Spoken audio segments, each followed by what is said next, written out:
Olá, seja muito bem-vindo. Mais uma vez é muito bom estar em sua companhia. Eu sou o Fernando Jesus e a partir de agora você fica muito bem informado com as principais notícias do Brasil e do mundo. E este é o primeiro fim de semana do verão no Brasil. E quem esperava por sol e tempo bom pode se frustrar um pouco. Os próximos dias devem ser de temporais em boa parte do país. Acompanhe a previsão. O tão esperado verão começa neste sábado, às 6h20 da manhã, pelo horário de Brasília. A última estação, e mais quente do ano, se estende até o dia 20 de março. E quem está se preparando para as altas temperaturas? Os meteorologistas adiantaram que esse ano o verão não deve ser marcada por grandes ondas de calor. A previsão é que a estação tenha chuvas acima da média e um calor mais próximo da normalidade. Já no primeiro fim de semana do verão, a nova área de baixa pressão formada no sul do país deve levar temporais em boa parte do país. E não para por aí. O cenário deve se repetir ao longo de toda a próxima estação. A expectativa é de chuvas fortes em boa parte do sudeste e centro-oeste, além de parte do sul do país. São esperadas chuvas no norte do Paraná, em São Paulo, Rio de Janeiro, Minas Gerais, sul de Goiás, sul de Mato Grosso do Sul. O Instituto Nacional de Meteorologia sinaliza que boa parte dessas áreas podem ter até 100 milímetros de chuva, com ventos de até 100 km por hora. E no norte do Brasil, o destaque fica para as chuvas generalizadas no Amazonas. E Florianópolis, capital de Santa Catarina, é o primeiro destino brasileiro e o quarto do mundo mais procurado para passar o verão. Ficando atrás apenas de Dubai, Paris e Londres. Uma pesquisa feita por uma plataforma de viagens mostra que Florianópolis é o primeiro destino brasileiro mais procurado para o verão e o quarto no mundo, ficando atrás apenas de Dubai, Paris e Londres. A cidade teve um crescimento de 107% nas buscas em relação ao mesmo período do ano anterior. Entre os destinos mais procurados também está o Rio de Janeiro, em 7º lugar. O levantamento foi baseado nas buscas de acomodações para janeiro a março de 2025 de viajantes de todo o mundo na plataforma. Os dados mostram o crescente interesse turístico pelo Brasil como destino de verão no cenário internacional. O Rio de Janeiro também registrou um crescimento de 102% nas buscas em comparação com o verão de 2024. A capital catarinense também se destaca no período de festas de fim de ano e aparece em 9º lugar de destinos para passar o Natal e 6º lugar para comemorar o Ano Novo. Já o grande destaque nacional na época natalina também é de Santa Catarina, Balneário Camboriú, no litoral norte. Realmente um ótimo destino para quem quer viajar. E olha só, faltando poucos dias para o Natal, os comerciantes estão cada vez mais otimistas. A expectativa de vendas deve aumentar ainda mais nos próximos dias. E tem até produto sendo disputado. Acompanhe. Comprar não tem como. De última hora, com lista, organizado, essa é a palavra mais usada nesse último mês. Comprar uma lembrancinha, um bom presente, é a época do Natal. E os comerciantes estão otimistas. De acordo com a Federação da Câmara de Dirigentes Lojistas de Santa Catarina, o ticket médio teve alta esse ano e que ele não deve ser o Natal das lembrancinhas. O Natal mexe um pouco com o coração das pessoas. Quem pode compra um ticket maior e quem não pode compra um ticket menor. Mas acaba todo mundo sendo presenteado, né? Então, desde as lojas que vendem os pontões da vida, até as boutiques famosas também acabam vendendo bem. É o que está acontecendo hoje, né? Tu compra de mim, eu compro de ti e o ciclo gira. Então, graças a Deus, está sendo um excelente Natal. Estamos com uma expectativa muito boa em relação ao Natal do ano passado. Queremos crer que cresceremos em torno de 9% a 12%, é a nossa expectativa, e no momento ela está se valendo disso. E teve até aquele empresário que resolveu mesmo investir na data. Com expectativa de vendas já chegando ao esperado, o Ricardo, antes mesmo no mês de dezembro, começou a investir na renovação da sua loja, pensando nas vendas do Natal e tem dado certo. O movimento tem superado as expectativas, está um ano muito bom, né? Claro que ainda, como todo Natal, né, toda data comemorativa, as pessoas a maioria deixa para a última hora, mas está muito bom, né? A gente tem recebido um fluxo bem legal aí durante os últimos dias e a gente espera que nos próximos dias, né, que antecedem o Natal, esse movimento se intensifique. É claro, para esses de última hora, muitos correm para aquele que era antes só uma sobremesa ou uma lembrancinha e que hoje, com os investimentos das grandes marcas, se tornou um belo presente. O panetone sempre está na mesa do brasileiro e com seus sabores inusitados vira um belo presente. A correria para garantir já está grande. As vendas dos panetones estão excelentes, tá? A gente tem aí panetones desde frutas, panetones trufados, panetones de limão siciliano, o novo sabor que é o tiramisu, né? E o pistache, que é a sensação, né? Veio para ficar o pistache e está sendo bem aceito. Seja qual for a forma de presentear, o comércio está vivendo dias de boas vendas, horários estendidos e muita expectativa. E é claro, de olho naqueles que deixam tudo para a última hora. E nas redes sociais estão circulando várias mensagens sobre a saída temporária de presos neste fim de ano. Porém, uma lei aprovada em abril de 2024 restringiu a saída temporária somente a presos que estejam cursando o supletivo profissionalizante, ensino médio ou superior. No entanto, presos que começaram a cumprir pena anteriormente não são alcançados pela norma e podem cumprir alguns dos pré-requisitos para ter saída temporária autorizada no Natal. Segundo os especialistas na área criminalista, não há como estabelecer com antecedência um número de presos beneficiados. A medida não é concedida automaticamente, sendo necessária a avaliação dos critérios estabelecidos na Lei de Execução Penal, caso a caso. O Tribunal de Justiça de São Paulo, estado com a maior população carcerária do país, disse que ainda não há definição de quantos detentos terão direito à saída temporária no Natal. No Natal de 2023, a saída temporária beneficiou pouco mais de 52 mil presos no país. Desses, 49 mil, que representa 95% dos beneficiados, retornaram à prisão no período estipulado. E olha só, o fim do DPVAT, o seguro obrigatório que indenizava pessoas acidentadas, foi aprovado pela Câmara dos Deputados e também pelo Senado. Porém, a dúvida que ficou é como ficam as vítimas de acidentes de trânsito que eram cobertas pelo fundo. Vamos ver.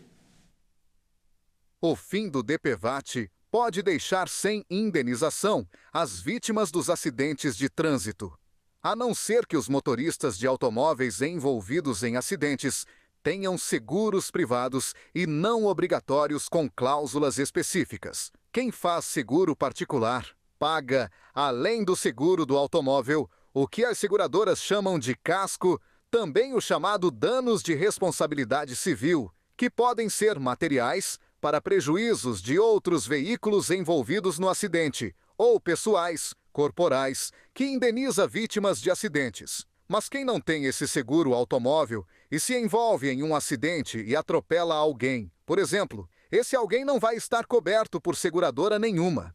A situação pode abrir a possibilidade de judicialização do caso por parte da vítima contra o condutor do veículo que provocou o acidente. E olha só, nesta semana o governo federal lançou 2 iniciativas e elas têm o potencial para colocar a agropecuária brasileira em um patamar ainda mais alto. 2 plataformas que darão mais visibilidade a práticas sustentáveis e, com isso, atrairão produtores rurais de todos os níveis. Acompanhe.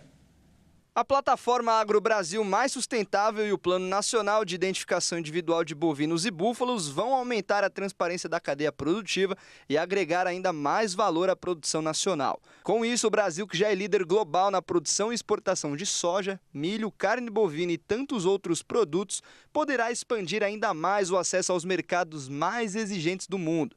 A plataforma AgroBrasil Mais Sustentável é um sistema que integra diversos bancos de dados governamentais para permitir que mais produtores rurais forneçam informação como local de origem, modo de produção, práticas sustentáveis e certificações. E os compradores dos produtos também poderão ter acesso a essas informações. Sua principal característica é ser universal, ou seja, poderá ser utilizada pelo pequeno, médio e grande produtor, que passa a ter acesso em um único lugar. Todas as informações sobre sua propriedade. Já o Plano Nacional de Identificação Individual de Bovinos e Búfalos tem como principal objetivo qualificar e aprimorar a rastreabilidade ao implementar um sistema de identificação individual que permite acompanhar e registrar o histórico, a localização atual e a trajetória de cada animal identificado. E você vai ver a seguir. preço dos aluguéis e dos imóveis podem aumentar com mudanças aprovadas na Câmara dos Deputados. E ainda, suspeitos foram condenados pelo crime de corrupção e fraudes envolvendo criptomoedas no Rio de Janeiro. Nós voltamos já.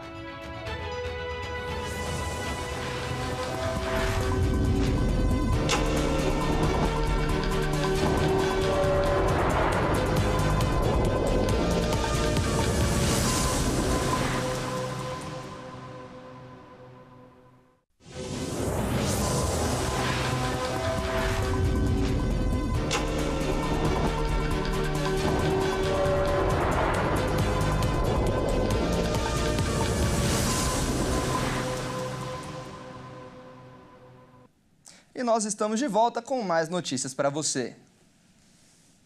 Olha só, a Associação Brasileira de Supermercados fez uma pesquisa em que mediu o consumo nos lares brasileiros. E os resultados são de crescente nos números. Vamos ver.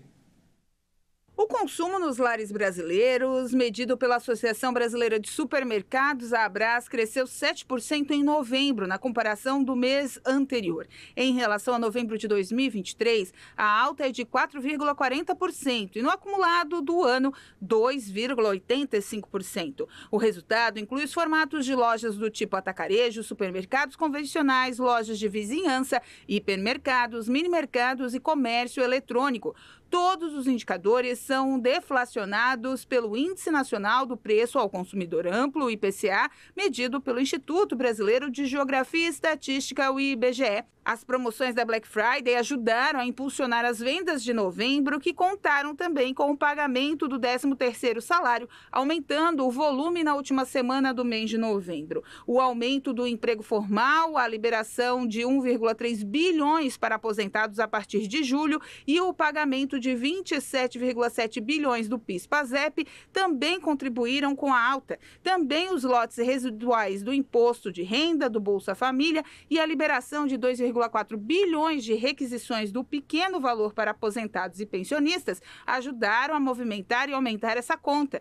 Conforme o levantamento, os descontos oferecidos no período reduziram os preços da cesta natalina em quase 7% na média nacional. A maior queda foi registrada em aves natalinas, panetones e cidras. O valor médio da cesta passou de R$ 345,83 para R$ 320,76, representando uma economia de R$ 25,07. A pesquisa abrange produtos de marcas próprias dos supermercados, marcas regionais e tradicionais, incluindo as aves natalinas, azeites, caixas de bombom, espumantes, lombos, panetones, pernis, perus, cidras e tenders. O levantamento do preço foi feito entre os dias 12 e 17 de dezembro. Segundo a Abras, com a terceira alta consecutiva dos preços dos alimentos, novembro terminou com a Abras Mercado cesta de 35 produtos de largo consumo em alta de 3,2% em comparação a outubro. Os preços passaram de R$ 757,49 para R$ 780,36 na média nacional. No ano, a variação é de 8%. Em 12 meses, os itens da cesta subiram 9,46%.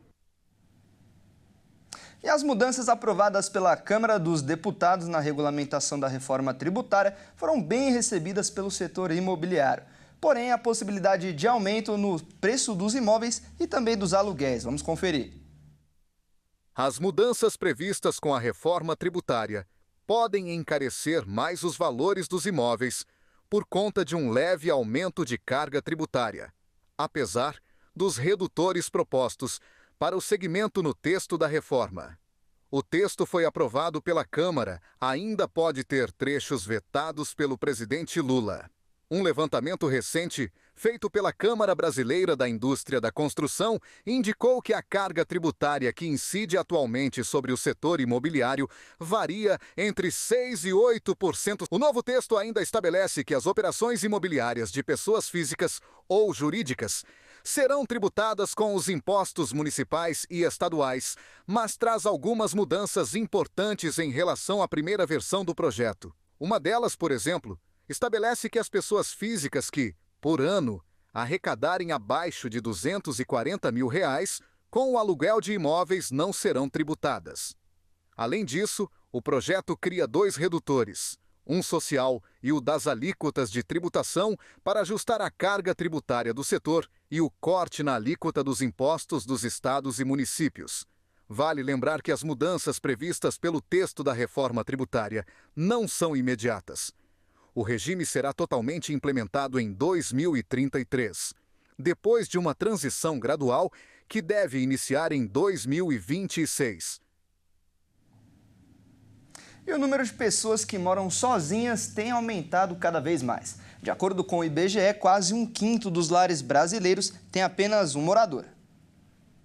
A Pesquisa Nacional por Amostra de Domicílios Contínua revelou que em 5 residências do país, uma tem somente um morador. As condições dos domicílios brasileiros foram divulgadas nesta sexta-feira pelo IBGE. Isso significa que, em 2023, 18% do total de lares do Brasil eram ocupados apenas uma pessoa. Em 2012, era apenas 12% dos moradores sozinhos. De acordo com o IBGE, o Rio de Janeiro tem 20,8% dos domicílios com esse tipo de arranjo. Na outra ponta, em Roraima, apenas 12% das moradias são ocupadas por uma pessoa só. O crescimento de beneficiários do Bolsa Família que moram sozinhos tem sido um dos motivos em que o governo federal vem investindo em pentes finos no programa de transferência de renda como forma de tornar os gastos mais eficientes. O percentual de famílias unipessoais no programa aumentou muito no fim de 2021 para 5.100.800.000. E olha só, uma delegada e 3 policiais civis foram condenados pelo crime de corrupção e fraudes envolvendo criptomoedas no Rio de Janeiro. A organização criminosa era liderada por Gleidson, conhecido como o faraó dos bitcoins. Vamos conferir. Um novo desdobramento das investigações envolvendo Gladson Acácio dos Santos, conhecido como o faraó dos bitcoins, resultou na condenação de uma delegada e 3 policiais civis por corrupção. O caso faz parte da Operação Novo Egito, que surgiu como continuidade da Operação Cryptos, responsável pela prisão de Gladson em agosto de 2021. A delegada Daniela dos Santos e os policiais Roberto Nogueira e Marcelo Meirelles foram sentenciados a 2 anos e 8 meses de prisão cada, além da perda dos cargos. A condenação veio após denúncia do Ministério Público do Estado do Rio de Janeiro e apontou o envolvimento dos réus em esquemas de favorecimento à organização criminosa liderada por Gladson. De acordo com as investigações, Daniela recebeu propina enquanto estava na delegacia de defraudações. Já os policiais civis facilitaram as operações ilegais da organização, que teria movimentado cerca de 38 bilhões de reais em transações financeiras irregulares. As provas apresentadas incluíram interceptações telefônicas, registros financeiros e depoimentos de testemunhas. A Operação Novo Egito já resultou na denúncia de mais de 20 pessoas e na prisão de pelo menos 10 indivíduos. O esquema, que prometia altos retornos por meio de investimentos em criptomoedas, é apontado como um dos maiores casos de fraude financeira do país. O Ministério Público do Estado destacou que as ações penais contra os envolvidos visam não apenas punir os responsáveis, mas também desarticular as redes de proteção que possibilitaram a atuação do esquema por tanto tempo. As investigações continuam e novas denúncias podem surgir à medida que mais detalhes são revelados. E uma startup americana e seus apoiadores desenvolveram um modelo de aeronave que pode reduzir a emissão de CO2. O design se inspira nos modelos utilizados pelas Forças Armadas. Vamos dar uma olhada. A startup e os seus parceiros esperam que a nova aeronave seja o futuro da aviação comercial e ofereça uma maneira de reduzir drasticamente as emissões de carbono. O design da JetZero é uma das várias tecnologias sendo desenvolvidas para ajudar as companhias a alcançar a meta da indústria de emissões líquidas zero de carbono até 2050. A meta de emissões líquidas zero se baseia na adoção em massa de novos e mais limpos combustíveis de aviação sustentáveis. Mas as empresas empresas aeroespaciais também estão trabalhando em baterias elétricas e aeronaves movidas a hidrogênio para tentar reduzir as emissões de carbono. Os riscos são altos, com regulamentações mais rígidas e a ameaça iminente de impostos sobre voos. A aviação é atualmente responsável por 2 a 3% das emissões globais de CO2, mas esse número deve diminuir à medida que outras indústrias começarem a reduzir suas emissões mais rapidamente. Em setembro, a IATA, grupo global que representa as companhias aéreas, estimou que o investimento anual médio em SAFs e outras tecnologias necessárias para alcançar a meta seria de 128 bilhões de dólares por ano, e as empresas contam com mais apoio dos governos. Um avião voando puramente com SAF pode economizar até 70% das emissões produzidas pelo combustível convencional. O problema é que a produção atual de SAF é de cerca de 1.500.000 toneladas por ano, enquanto a IATA estima que um progresso significativo em direção à meta de emissões de 2050 exigiria 24 milhões de toneladas até 2030 e 500 milhões até 2050. E olha só, o governo americano apresentou sua nova estratégia climática, com o objetivo atualizado de redução das emissões de gases de efeito estufa. O presidente dos Estados Unidos, Joe Biden, apresentou sua nova estratégia climática, com um objetivo atualizado de redução das emissões de gases de efeito estufa. De acordo com o plano de ação apresentado às Nações Unidas, o país agora pretende reduzir suas emissões entre 61% e 66% até 2035, em relação aos níveis de 2005. Essa meta reflete o compromisso do segundo maior emissor de poluentes do mundo em limitar o aquecimento global a longo prazo a 1,5 graus Celsius. Até então, os Estados Unidos haviam se comprometido a cortar suas emissões pela metade até 2030, comparado aos níveis de 2005. O documento descreve que o novo objetivo será alcançado por meio de tecnologias avançadas, redução do desperdício de energia, transição para energias limpas, ampliação dos veículos elétricos, melhorias na eficiência energética dos edifícios e desenvolvimento do hidrogênio limpo, entre outras medidas.